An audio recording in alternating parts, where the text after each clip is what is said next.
मेरे भाषण की शुरुआत में मैंने संविधान का जिक्र किया था। जो लोग संविधान को राजनीतिक हथियार के नाते उपयोग करना चाहते हैं, वे जरा कान खुल करके सुन लें। पिछले 3 दशक से आपने लोगों को डराए रखने के लिए, लोगों को भयभीत रखने के लिए भांति भांति की विकृत नैरेटिव्स, विकृत कथाएं प्रचलित की है। कभी आप कहते थे कि आरएसएस बीजेपी आएगी तो देश जल जाएगा, बच नहीं पाएगा। पिछले 30 साल से हम अनेक राज्यों में सरकार चला रहे हैं। अटल जी के समय से हम देश की सत्ता से साथ आते जाते रहे हैं, लेकिन इस देश को सबसे ज्यादा शांति का समय हमारे कालखंड में मिला है। ये लोग कभी कहा करते हैं अगर आरएसएस बीजेपी वाला आए तो लघुमतियों को देश छोड़ करके भागना पड़ेगा। आज भी वो आन बान शान के साथ सरकार की सभी योजनाओं का लाभ लेकर के गुजारा कर रहे हैं, प्रगति कर रहे हैं। पहले कहते रहते थे कि लोग पुराणपंथी है, ये प्रगतिशील लोग नहीं है। हमने दिखा दिया चंद्रयान पर जाने की ताकत किसमें है। वैसे ही अब वो पिछले 25-30 साल से एक पुरानी रिकॉर्ड घुमा रहे हैं। जब भी बीजेपी आगे बढ़ती है तो संविधान का राजनीतिक शस्त्र के लिए उपयोग करते हैं और झूठ फैलाते हैं। संविधान बदल देंगे, संविधान बदल देंगे। भाइयों बहनों, लिख के रखिए, मोदी तो क्या, बीजेपी तो क्या, स्वयं बाबा साहब आंबेडकर भी इस संविधान को नहीं बदल सकते हैं।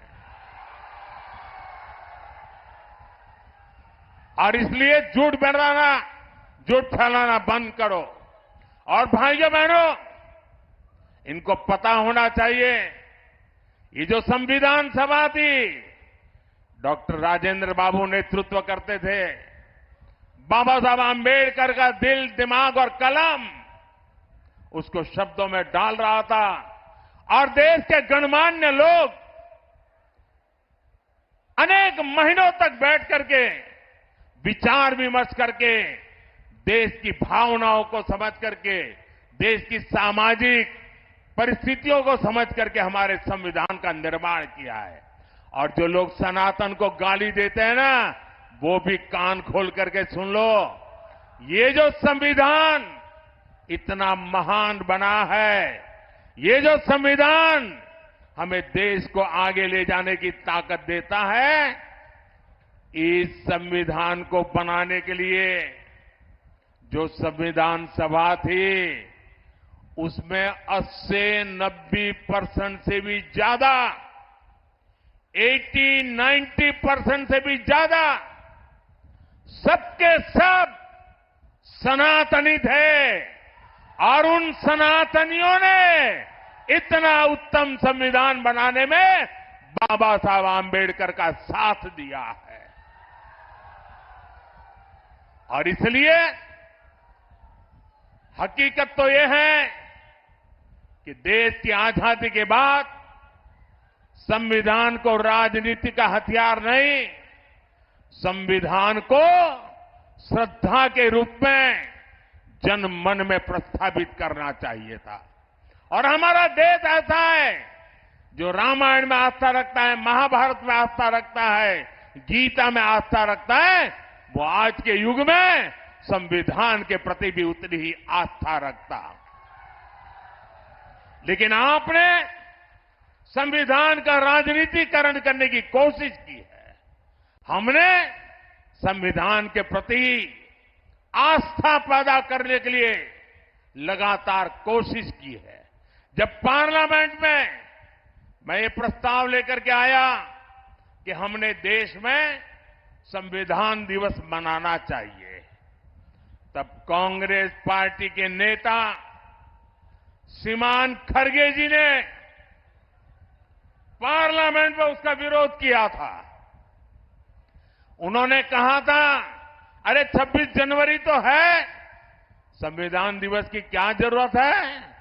उनको ये समझ नहीं आया कि भारत के संविधान के प्रति निरंतर श्रद्धा पैदा करते रहना चाहिए, संस्कार बनना चाहिए। हमने संविधान दिवस को हर स्कूल में बच्चों के सामने संविधान का पाठ हो, प्रियम्बल का पाठ हो, वचनबद्धता आए, इसके लिए परंपरा प्रारंभ की है। और आज भी संविधान दिवस पर सुप्रीम कोर्ट 2 दिन का सेमिनार करती है, पार्लियामेंट में चर्चा होती है। इतना ही नहीं, संविधान को 75 साल हो रहे हैं। संविधान के 75 साल मनाने का सबसे बड़ा कार्यक्रम हमने प्रारंभ किया है। इतना ही नहीं, हम चाहते हैं कि संविधान सिर्फ अदालतों में दलील के लिए काम आए, इतना पूरता नहीं है। संविधान हमारे जीवन को, हमारे संस्कारों को, हमारी भावनाओं को नई ताकत देने वाला संविधान वो ताकत है जिसको हमें दिलों तक पहुंचाना है। आपके लिए संविधान राजनीति का हथकंडा होगा, हमारे लिए संविधान श्रद्धा का केंद्र है, हमारे लिए संविधान आस्था का केंद्र है, हमारे लिए संविधान आने वाले 2047 के सपनों को पूरा करने का हमारा मार्गदर्शक है। और उसको लेकर के हम स्वतः आजाद भारत को विकसित भारत की ऊंचाई तक ले जाने का संकल्प लेकर के चल रहे हैं। और इसलिए भाइयों बहनों, भारत के संविधान को इस प्रकार से गली मोहल्ले में ठोकरें मारने वालों लोगों को भारत के सार्वजनिक जीवन में कोई जगह नहीं है। अगर सामाजिक न्याय लाने की ताकत है तो हमारे संविधान में है। बिन सांप्रदायिक की सच्ची भावना को उजागर करने की ताकत है तो हमारे संविधान में है। और हम बड़ी श्रद्धा के साथ, इतना ही नहीं, बाबा साहब आंबेडकर को जो सम्मान हमने दिया है, आपको बोलने का अधिकार तक नहीं है। बाबा साहब आंबेडकर के जन्म से लेकर के जिन 5 महत्वपूर्ण स्थान पर बाबा साहब जी के जीवन का टर्निंग पॉइंट रहा है, उसको पंच तीर्थ बनाने का काम हमने किया है। और इसलिए भाइयों बहनों, इन लोगों को जान के समझ करके ये झूठी बातें बताने वालों को हमेशा हमेशा के लिए चुप करना बहुत जरूरी है। और इस बार आपका वोट हमेशा के लिए उनको चुप कर देगा, ये मैं आपको विश्वास दिलाता।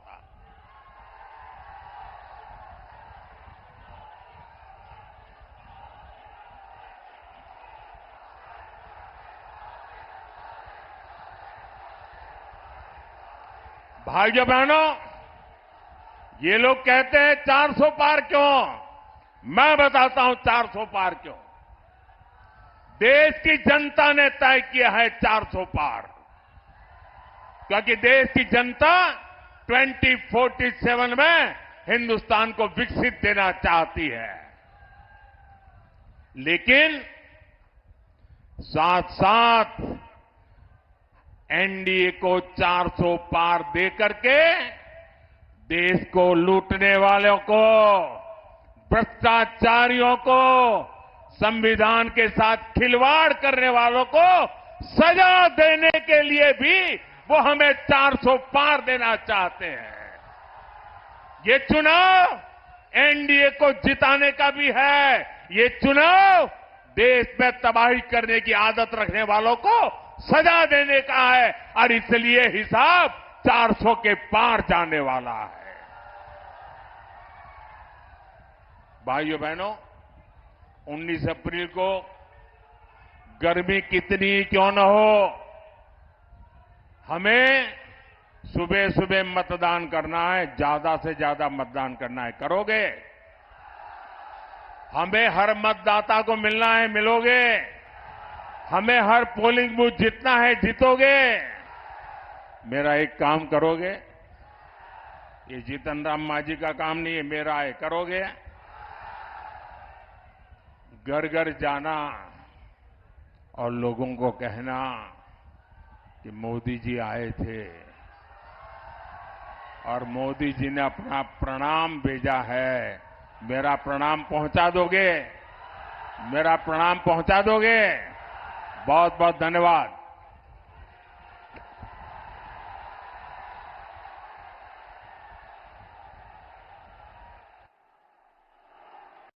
नीमा देवी, ललिता देवी, प्रीति जी और सोनी जी से आप विनम्र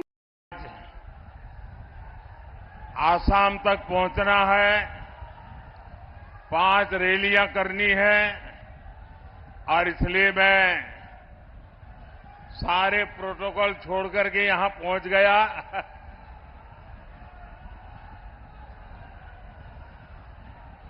विश्वविख्यात ज्ञान और मोक्ष के पवित्र नगरी गया जी के हम प्रणाम कर ही भगवान विष्णु, भगवान बुद्ध के इस तपस्थली के हम नमन करिए। ये वो धरती है जिसने मगध का ऐश्वर्य देखा है, जिसने बिहार का वैभव देखा है। संयोग से आज जब मैं गया जी आया हूं तो नवरात्रि भी है और आज